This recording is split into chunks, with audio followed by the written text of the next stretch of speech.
শুরুতেই জানিয়ে দিব দেশে এবার -1 ফর্মুলা, হাসিনাকে বাদ রেখেই নয়া এজেন্ডায় ফিরছে আওয়ামী লীগ। থাকছে বিস্তারিত প্রতিবেদনে। জানিয়ে দেব থামছেই না মব সন্ত্রাস, ডেভিল হান্টের আদলে আসছে অপারেশন ক্লিন হার্ট 2.0। থাকছে বিস্তারিত প্রতিবেদনে। সর্বশেষ জানিয়ে দিব আজ বাংলাদেশে বড় খেলা, আবারও এক লড়াইয়ের বার্তা এনসিপি নেতা নাহিদ ইসলামের। থাকছে বিস্তারিত প্রতিবেদনে। বাংলাদেশের জাতীয় রাজনীতিতে নতুন একটি সুর তৈরি হয়েছে, সেটা হলো -1 ফর্মুলা। 111 ইয়ার সরকারের সময় সামনে এসেছিল -2 ফর্মুলা। সেই সময় আওয়ামী লীগ সুপ্রিমো শেখ হাসিনা এবং বিএনপির চেয়ারপারসন খালেদা জিয়াকে গ্রেফতার করে সংসদ ভবনের সামনে দুটি বাড়িতে তাদের বন্দী করে রাখা হয়। সেই সময় আওয়ামী লীগ এবং বিএনপি থেকে তাদের বাদ দেওয়ার অনেকে চেষ্টা হয়, অর্থাৎ -2 ফর্মুলা, কিন্তু কোনো চেষ্টা সেই সময় কার্যকর হয়নি। দীর্ঘ কয়েক বছর বাদে আবার সেই -1 ফর্মুলা প্রকাশ্যে এসেছে, অর্থাৎ বাস্তবতার নিরিখে আওয়ামী লীগের মিত্রশক্তি যারা, তারাও মনে করছে বর্তমান পরিস্থিতিতে হাসিনার দেশে ফেরা প্রায় অসম্ভব। এই অবস্থায় দলকে জাতীয় রাজনীতিতে ফিরতে হলে -1 ফর্মুলায় এগোতে হবে, অর্থাৎ হাসিনাকে বাদ দিয়ে দলকে এগিয়ে নিয়ে যাওয়ার প্রক্রিয়া শুরু করতে হবে। তা না হলে দলের অস্তিত্ব প্রশ্নচিহ্নের মুখে পড়ে যাবে। আওয়ামী লীগের শুভাকাঙ্ক্ষীরা সিদ্ধান্ত নিয়ে ফেলেছে দলনেত্রীকে বাদ দিয়ে তাদের অগ্রসর হতে হবে। চতুর্দিকে গুঞ্জনও শুরু হয়েছে।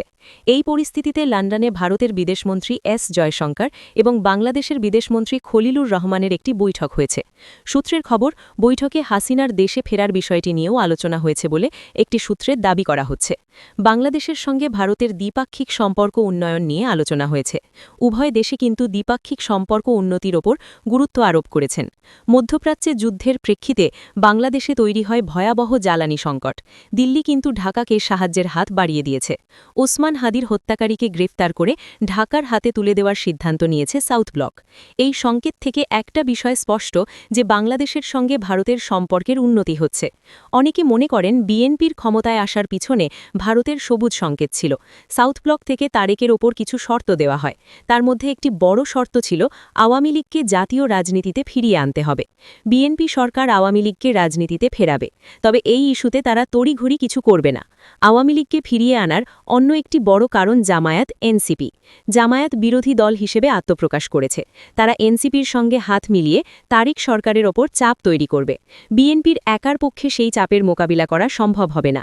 সেক্ষেত্রে আওয়ামী লীগকে পাশে পেলে কাজ অনেকটা সহজ হয়ে যাবে, অর্থাৎ আওয়ামী লীগকে বাংলাদেশে ফিরিয়ে আনার বিষয় তারেক রহমানেরও স্বার্থ রয়েছে। মোহাম্মদ ইউনুসের মব সন্ত্রাসের শিকার হয়েছিলেন বাংলাদেশের বহু মানুষ ছিল অতিষ্ঠ। তারেক রহমান তখন লন্ডনে।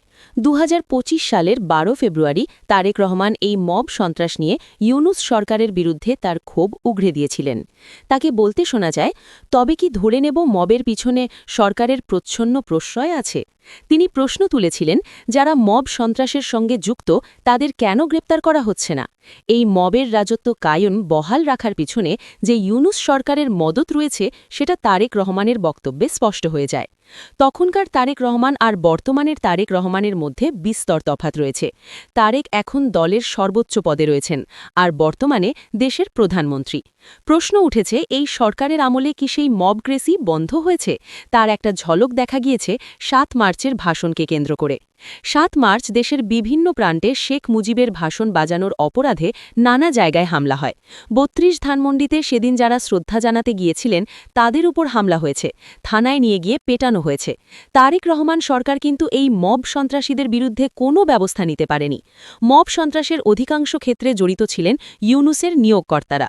ইউনুসের আমলে হওয়ায় মব সন্ত্রাসের শিকার হয়েছিলেন মুক্তিযোদ্ধা, রাজনৈতিক ব্যক্তিত্ব, প্রাক্তন প্রধান বিচারপতি, আইনজীবী, প্রাক্তন নির্বাচন কমিশনার। এই ধরনের হেভিওয়েটে ব্যক্তি যদি মব সন্ত্রাসের শিকার হয়ে থাকেন, তাহলে সাধারণ মানুষের অবস্থা কেমন ছিল তার নতুন করে উল্লেখ করার দরকার হয় না।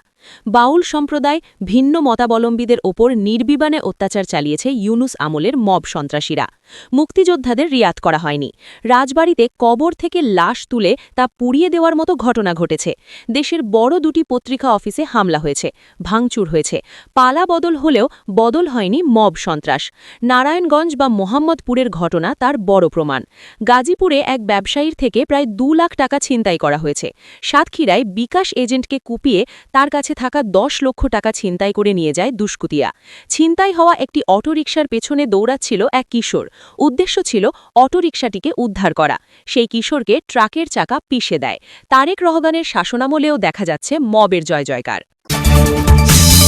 সিলেটের হিলভিউ কনভেনশন হলে এনসিপির ইফতার অনুষ্ঠানে নাহিদ বলেন, এবার আমরা ভুল করতে চাই না, এবার আমরা সম্পূর্ণ প্রস্তুতি নিয়ে মাঠে নামতে চাই।